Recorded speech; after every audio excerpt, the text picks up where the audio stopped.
Ladies and gentlemen, it's an honor to welcome you all to the inaugural meeting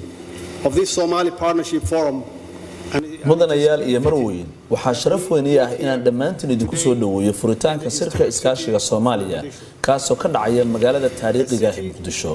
magaaladaas oo ah halka uu ka dhaqaaqo dhaqaalaha iyo dhaqanka taariikhiga ee Soomaaliyeed markaan dib ugu noqono qarnigii 7aad waa magaalo ilaa hadda ku socota inay noqoto marinka ugu muhiimsan ee ganacsiga geeska Afrika bariga dhexe iyo wax ka sii dambeeya waa caasimada dal ku faanaya gobonimadiisa iyo taariikhdiisa inuu u sameeyo si gaar ah and independence in forging its own path. Your Excellencies, ladies and gentlemen, mudanayaal iyo marweyn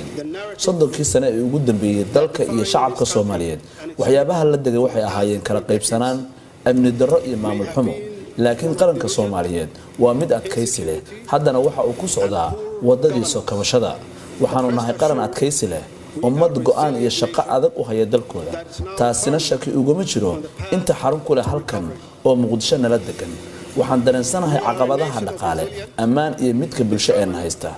balse awoodda ganacsatada Soomaaliyeed waa koraysaa iyadoo ay jiraan jawi ganacsi oo aad u liita taasoo ka dhalatay hoggaan xumida uu dalku ku jiray sanadihii la soo dhaafay balse shacabka Soomaaliyeed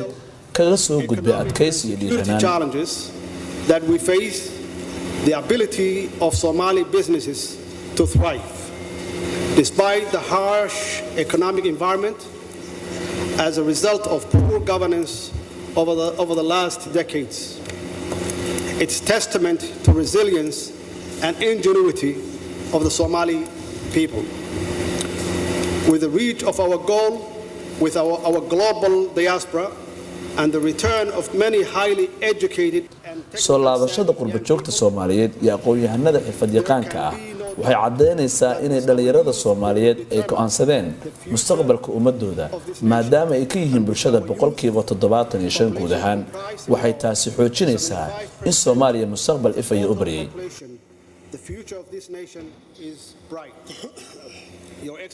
mudanayaal iyo marweyn xukuumadda federaalka ee Soomaaliya waxa ay si buuxda u ogtahay inay saaran yihiin shaqooyin muhiim ah oo degdeg ah in loo fuliyo ay tahay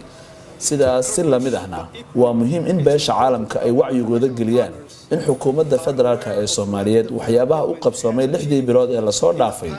wax badan oo kamid ah inay ku fuleen taageeradiina iyo garbistaagiina waxaan xafiiska qabanay 8 bilood ka hor ilaa waqtigaas waxaan bilownay ama xaqiijinay wax badan oo dib u hagaajin ah waxaan qorsheynay jadwal 6 bilood la balse ajandaha muhiimka ah ee ilaa hadda waxaan baarlamaanka ansixiyay sharciyadii ugu badneed ee la horgeeyay waxay dheeyihiin 15 sharci 10 kamid ah waa qabyo waxa sharciyadaas kamid ah sharciga isgaarsiinta sharciga la dagaalanka musuqa sharciga maamulka maaliyadda dawladda iyo sharciga la dagaalanka argagixisada kuwaasoo dhammaantood aasaas u noqonaya 3 tiir ee maamulkayaga kuwaasoo ah daafurnaan dhaqaale ururinta dakhliga gudaha ammaanka iyo yareynta saboolnimada that are all foundation for the 3 pillars of our administrations, namely anti-corruption and economic transparency, security and reduce poverty, as well as military pension in order to ensure Somalia once again holds its sacred covenant with a veteran of our armed force who pledged and were prepared to pay the ultimate sacrifice to keep our nation safe. Your Excellencies, ladies and gentlemen, mudanayaal iyo marweyn si kastaba ahaatee tani waa qayb ka mid ah istiraatiijiyadda wax shaki ahna noogama jiraan sidii ay nooga go'an tahay inaan u fulino rabitaanka shacabka Soomaaliyeed ee ah inuu ka tago talada hab qabiil uu ku qaybsado una guuro hab dimuqraadi ah oo leh matalaad dhab ah la islana xisaabtami karo si taas aan u xaqiijino waxaan bilownay tallaabooyin aragti fog leh si loo xaqiijiyo xasilooni siyaasadeed oo muddo dheer waarta iyadoo looga sii gudbayo horay loona samayn doono dib u eegis dastuurka qaranka oo dhammaystiran taas oo adkeynaysa aas-aaska dhismaha hannaan sharci ah oo adag oo ka shaqeeya danta shacabka Soomaaliyeed sidoo kale waxaan garowsanahay in doorashada hal qof iyo hal cod ay sal u tahay siyaasadda guud ee Soomaaliya waxa kaloo jirta in la isku raaco waxyaabo badan waxaan hadda bilaabaynaa la tashiyo ku saabsan qaabka matalaadda ugu habboon ee doorashada annagoo kaashanayna hay-adaha aan wada shaqeyno ee xubinta ka ah dowladda federaalka ah si loo xaqiijiyo doorasho guud oo dhacda 2020 and constituency with our institutions and our partners in the federal member states to achieve universal suffrage in 2020. This will be the cornerstone. taasina waxay u dubdhaxaad u tahay damaanad qaadka xasilooni siyaasadeed iyo sharciyad xoog badan oo hesho xukuumaddeena qaybaha kala duwan ay ka kooban tahay qaabka kale oo aas-aas u ah xoojinta iyo deganaanshaha siyaasadeed ee dalka waa awoodda aan u leenahay inaan hormarino nidaamka maamulka ee federaalka ee nagu habboon waana sababta aan u galnay heshiisyo is-afgarada oo muujinaya dowrka iyo mas'uuliyaadka kala duwan ee dadka ku lugta leh si dib u eegis iyo dhammaystir loogu sameeyo dastuurka si kastaba aatee waxaan dardar gelinaynaa xiriirka iyo wada shaqaynta aan la leenahay dowladaha xubnaha ka ah dowladda federaalka However, at a more practical level, we will seek to enhance the effectiveness of the communication and coordination between federal member states and the federal government. For the sake of clarity, haddii aan intaas ka sii cadeeyo iyo ogolaada inaan mar kale idin xaqiijiyo in federaaliyiinta dalku naga go'an tahay waxaan aaminsanahay oon idin xaqiijinaynaa in dowladaha xubnaha ka ah dowladda federaalka ah ay muhiim u yihiin si loo helo maamul baahsan iyo matalaad dhab ah waxaa taas tusaale kuugu filan in dowladda federaalku ay ka ciyaartay kaalin muhiim ah oo dhexdhexaadineed heshiiskii ay wada gaareen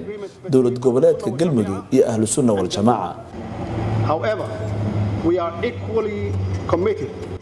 si kasta ahaatee waxaan ballan qaadaynaa inaan si siman u gudano xuquuqda uu nasiiyay dastuurka ku meel gaarka ah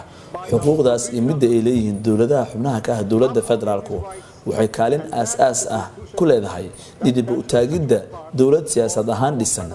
xaqiijinta arrintaasna waa mid ka mid ah caqabadaha hor yaalla oo aan xalkooda xaqiijin doono sidaas awgeed waa in habka federaalku xaqiijiya qarinimadeena iyo in aan doorano siyaasado ku habboon dalkeena si aan u helno nabadgelyo buuxda barwaaqo midnimo iyo xasilooni daba dheer oo uu qaranku helo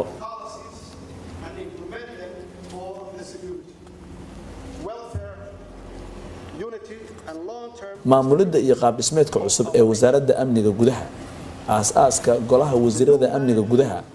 golaha taliyaasha booliiska iyo kooxo farsamo oo la shaqeeya booliska qaranka waxay tusaale u tahay sida ay uga go'an tahay hay-adaha amniga heer federaal iyo mid dowlad goboleed inaan la dagaalano si wada jira halka cadow ee aan leenahay waxaana aaminsanahay in maamulka la daadajiyo ilaa heer degmo waxaan sidoo kale ka dhaleegsanahay in hagaajinta dhaqaalaha iyo arrimaha bulshada ay wax badan ka tarayso nolosha shacabka guud ahaan diyaarinta adeegyada aasaasiga ee ah bulshada iskuulada daryeelka caafimaadka iyo abuurista shaqooyinku waxaan shaki ku jirin inay ka qayb qaadanayaan xasilooni siyaasadeed ee dalka uu helo waana sababta keentay in maamulka iyagu muhiimad gooniya siiyo dib u qaabaynta maamulka maaliyadda dowladda sidoo kale waxaan ku faraxsanahay inaan idiin sheego 3 meelood 2 meel barnaamijkii labaad ee dabagalista hay-adaha lacagta adduunka ay ku sameysay xarumaha dowladda waxaan rajaynayaa inuu dhammaan doono 10 cisho ee soo socota hirgelinta arrintaas ma ahayn mid sahlan siyaasad ahaan iyo maamul ahaanba laakiinse waxa ay tahay oo ahaan doontaa muhiimadaha iyaga koobaad maxaa yeelay xukuumaddani waxyaabaha ay u danaynayso ugana shaqaynayso soo kabashada dhaqaale ku imaan mayso haddii ay meesha ka maqan yihiin hay-adaha caalamiga ah ee ku shaqeeya dhaqaalaha waxaa higsigu yahay inaan yareyno saboolnimada 2% sanad kasta inaan abuurno shaqooyin inaan diyaarino fursado maalgashi ee dhanka beeraha xoolaha iyo kalluunka waxay noqonaysaa dhib haddii uu meesha ka maqan yahay qorshaha dowladda ee horumarinta kaabayaasha dhaqaalaha laakiin waxaan ogsoonahay inaan awoodi karin dib u hagaajinta kaabayaasha dhaqaalaha ilaa culayska deymaha dalka lagu leeyahay laga khafiifiyo maxaa yeelay si loo dhiso kaabayaashan waxay u baahan tahay in maalgashiga caalamka aan furno haddii si kale aan u dhigo haddii aynaan samaysan karin wadooyinkeenna si ganacsatadeenna yaryar ee beeralayda xoola dhaqatada iyo kalluumaysatadu ay wax soo saarkooda u keensan karin suuqyadeenna markaas waxaa sii adkaanaysaa hadafkii aan ka lahayn inaan yarayno saboolnimada waana sababta aan u aasaasnay golo qaran oo dhaqaale si looga faalloodo loona adkeeyo maslaxadeenna dhaqaale iyo muhiimadda ay siinayso xukuumadda federaalka ah waa gole u soo dharaandhiriya golaha wasiirada caqabadaha iyo fursadaha dhaqaale ee haysta shacabka Soomaaliyeed iyo sida ugu fudud ee looga faa'iideysan karo mudanayaal iyo marwooyin arrinta la xiriirta shaqaalaysiinta dhalinyarada taasi waa mid waajib nagu ah ma ahan oo kaliya in dalka horumarkiisu ay ku xiran tahay balse in aan sidoo kale uga hortagno xagjirnimada waxaan u baahanahay inaan shaqooyin abuurno si aan u soo jiidano qurba joogta si aan uga badbaadino dhalinyaradeenna aqoon-yahanada ah inaanay nolol u raadsan wadamo kale annagoo kaashanayna dowladaha aan saaxiibada nahay waxaan ilaa iyo hadda abuurnay shaqo 5,000 oo dhalinyaro ah kuwaasoo jooga dalka qaybihiisa kala duwan waxaanu higsanaynaa inaan abuurno 20,000 oo shaqo dhammaadka sanadka soo socda waxaan qaban doonaa intaa wax ka badan si aan dhalinyaradeenna uga baajino inay dalal shisheeye aadaan tani waa tusaale ka mid ah higsiga iyaga aasaasiga ah si aan dalka ugu soo jiidno maalgashi ka yimaada caalamka waan dareensanahay in dowladaha caalamka ee aan saaxiibada nahay aanay isku biimeynin maalgashi Soomaaliya balse waxaan idinkaga fadhinaa inaad naga sugtaan fulinta dhanka iyaga waxyaabaha aan ku heshiino kaasina waa mabda isla xisaabtan wadaaga ah ee aan aaminsanahay we need jobs to retain and returning the diaspora and we need jobs to stop our brightest and more ambitious young people leaving to seek a better life elsewhere. Together with assistance of our international partners, we have created jobs for 5,000 youth across the country and are aiming for further 20,000 in the coming year. However, we must still do to retain our young people. The initiative is a primary example of the way we wish to see our international partners engaging with us. We understand that we ask of international partners is to take risk and invest in Somalia, but equally, we ask you to hold us to task to what we agree on our part. This is the principle of our mutual accountability. Your Excellency, ladies and gentlemen, on the security front, mudanayaal iyo marwooyin haddii aan amniga ka hadla mudanayaashii shalay nala joogay shirkii ammaanka waxaad maqasheen sida aan wax uga qabanay ammaanka iyo waxyaabaha nooga hirgalay dhisitaanka amniga qaranka annagoo qiimeynayna howlgallada ciidamada qalabka sida iyo kuwa booliiska iyo horumarinta qorshayaasha iyo istiraatiijiyadaha aan ku bixin doono mushaarka ciidamada habkootooyin u gaara iyo abuuritaanka ciidamo isku dhaf ah oo ka shaqeeya amniga caasimadda waxaan idin xaqiijinaynaa inaan sameynay waxyaabahaas oo dhan annagoo aaminsan ka dowlad ahaan inaan qaban karnay iyo taageerada aan la garab istaagnaydeen dowladaha aan saaxiibada nahay haddii aanan qabaneyn waxay noqon lahayd dib u dhac kale isla xisaabtanku wuxuu ka bilaabanayaa annaga shacabka Soomaaliyeed wax xaq u leeyihiin inay nala xisaabtamaan heer federaal iyo mid dowlad goboleedba waxaan ka shaqayn doonaa inaan xaqiijino siyaasadaha nooga degan arrimaha bulshada dhaqaalaha iyo amniga si shacabku u gutaan nolol maalmeedkooda si wanaagsan si aan u fulino howlaha iyo ajendayaashan hor yaala sida ugu dhaqsiyada badan waxaan beesha caalamka uga baahanahay inaad na garab istaagtaan oo aadna aamintaan inaan hawshaas fulin karno annaguna waxaan diyaar u nahay si ixtiraam ku jiro inaan isla wada xisaabtano as means to remedy the daily struggle be it socially economically and security-wise. Implementing quickly the agenda we have articulated to the Somali nation requires the assistance of international community. We ask you to take a leap of faith in us.